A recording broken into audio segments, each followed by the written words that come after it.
Zaki? Zaki? Please help Mom clean the kitchen. Okay, Mom.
Oi!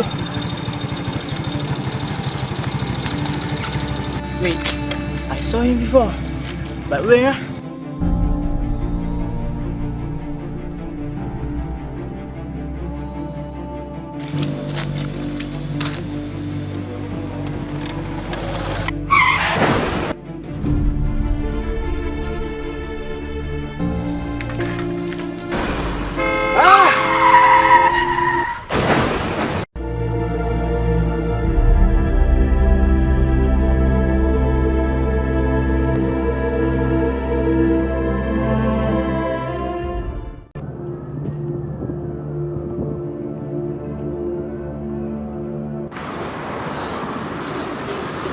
Excuse me, order please. Just give me a plain water, please. Plain water only, ah. Okay? Auntie. Yes? Have you seen this bike, motorcycle today? Ah, this motorcycle lah. Ah, that old man. Yeah. I remember him. Yesterday, he got into an accident right in front of there. There was so many blood. I was so scared, man. Accident ah? Ah. So okay lah, auntie, just cancel my order. Cancel lah. Oh, Yes. okay. Thank you. Oh.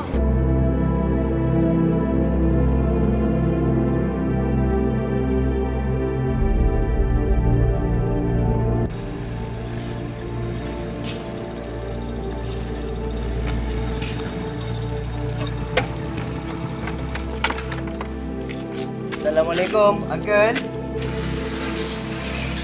Oh, waalaikumsalam. Yes?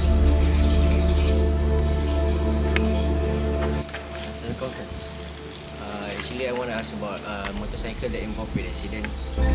Oh, that bike. I left it at a workshop. But tomorrow, come with me. I have something to show you.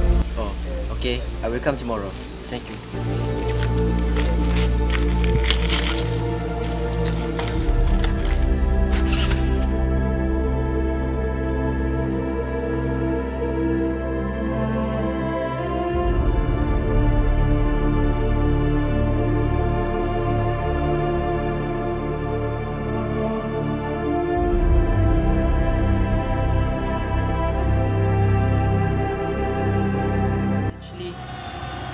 I know what happened to you and your father.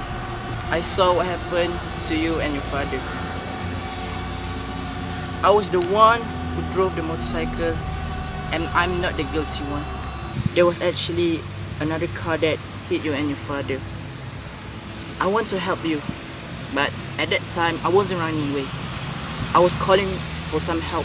I was supposed to ask someone who know about this accident. Not like acting like a fool without checking. It's okay. We learn from our mistake.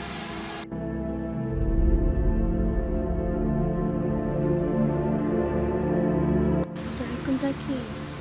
I'm so sorry about what happened. I didn't mean to hit your father's car that time. I ran away because I'm scared and anxious. I'm so sorry.